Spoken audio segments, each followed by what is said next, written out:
So I think everybody's about to be surprised in a really big way. Nobody is anticipating what is coming next, and this is a very exciting sign for the market. I will say yesterday we got exactly what we expected: some game playing, some volatility, some manipulation around the times of the jobs report. We spiked up, came down, and then we got some news that pushed the market a little bit down in the latter part of yesterday.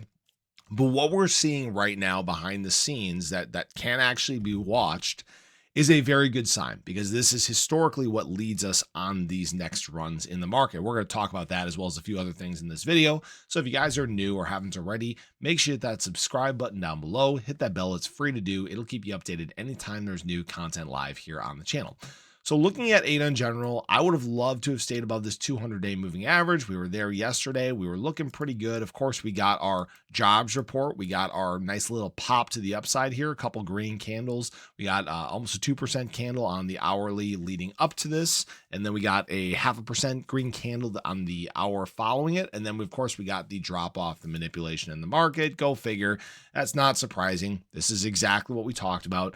And then, of course, in the following hours, we got the news of the retaliatory tariffs on the other nations that are currently imposing tariffs on the US. And then retail decided to capitulate and flush themselves out again. People can do what they want.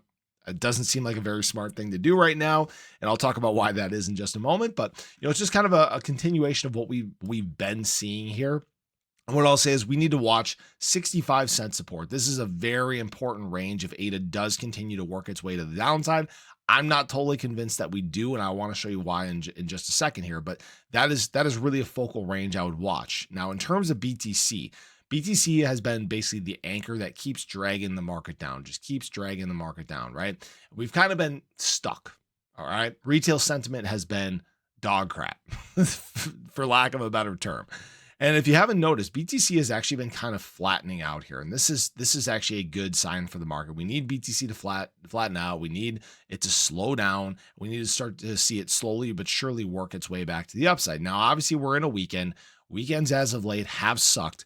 And what's really interesting about this weekend is we're entering this at a little different speed, because we are in fact seeing a decent weekend of volume. So $127 billion over the last 24 hours. If you guys haven't noticed, the last several weekends, entering weekends, we've been sub 100 billion. I think last weekend was a little bit different. We had a little bit of excitement and momentum carrying in just before we obviously got the major market-wide liquidation event that freaked out everybody and caused everybody to enter bearish sentiment, right? When we were actually looking pretty decent. But where things are kind of different here is we talked about open interest in terms of ADA yesterday and that it was dropping. We're at the lowest levels since December 31st of 2024. These are great signs. But what we're seeing across the crypto market in general is open interest bleeding, meaning that people that are using leverage on long and short positions, they are running away from open interest. And why this is in fact so important is when we historically see this taking place, they're actually flocking to spot trading. All right. Now, what that means is that instead of trading on leverage, they're actually buying the assets themselves. And it's because we're in such severe discounts, right? Such significant discounts from our local highs. And this can be tracked across everything, guys. Here's the open interest over the last 24 hours. You can see drop. Everything right now is just bleeding in terms of open interest. Nobody wants to trade on leverage right here. And it's probably because this supply and exchanges is running out in a big way. We're seeing this in terms of ADA. We're seeing this in terms of BTC and other assets in the space. And I think people are realizing that it's just about go time. Now, obviously, this isn't a guarantee or financial advice or anything like that. And what I want to point out, too, is it really looks like and feels like we're in this USDT support band here, kind of what we experienced in November into December of 2020, where we weren't quite getting our breakdown yet. We were going through some of this chop. We were just waiting for the moment that we got basically the throwback to the downside. And that hasn't happened quite yet. This is basically the leg in USDT dominance that we're waiting for currently. And what hasn't really helped us is some of the negative events in the market. There's a lot of capital that's parked on the sidelines. And there is a moment where this capital decides to re-enter the space. All right. It hasn't been quite yet. This is why prices have just been kind of bleeding per se, right? But what's interesting here is we're seeing, again, large players accumulate. We're seeing institutional money accumulate. And for example, Merlin, the trader, actually pointed out that Bitcoin resistance is now support. If you're bearish here, I don't know what to tell you. Again, on the Bitcoin 3-week chart, we can see BTC setting up very focal support here that people are missing. But what I think is even more important that people need to pay attention to is BTC dominance has never peaked at the end of the bull market. In fact, this is right where things get really exciting. This can be tracked back every single market cycle ever.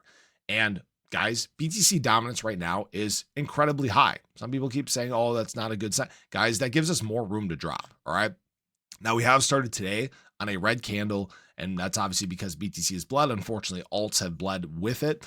They've just been dropping a little less compared to BTC on the daily candle, but we're waiting for basically this throwback to the downside that we historically get. We're doing a little bit different of things up here. Remember, BTC is normally not even above this trend line, and this all has to do with the introduction of institutional money, some of the negative events we got around the time that we were approaching these levels. If you guys remember, basically July 4th kicked off a big selling event and retail spooked themselves once again. And basically what this cycle is a big representation of is how scared retail gets.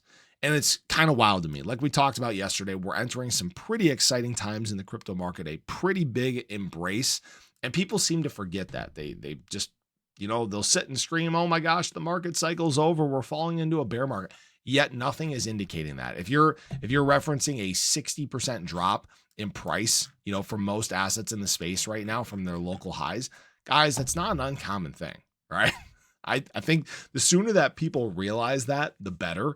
We in market cycles go through these drops all the time. ADA, last market cycle, did so many of these drops along the way in the depths of a bull market cycle, in the depths of alt season. That's the price you pay for extreme gains, is extreme volatility. So it really feels like right now, although price has been slowly but surely working to the downside, what we're seeing is people, again, switch back over and start accumulating. And this is a very important sign. This is big that we've seen throughout history. This has been the inflection point in the market where maybe we get into just a little bit of sideways chop, but basically what it is a preparation for this next leg to the upside. So I just thought I'd share that with you guys. Just a couple things I'm watching very closely as we go through the weekend, but I appreciate you guys as always. I hope you enjoyed the video. Let me know your thoughts below. What do you think we get from here? Are you on the bear side? Do you think we're falling into the bear market, or are we about to see things get very exciting? So have a great day. Show your love below. Let me know your thoughts. I'll catch you guys in the next one. Take care.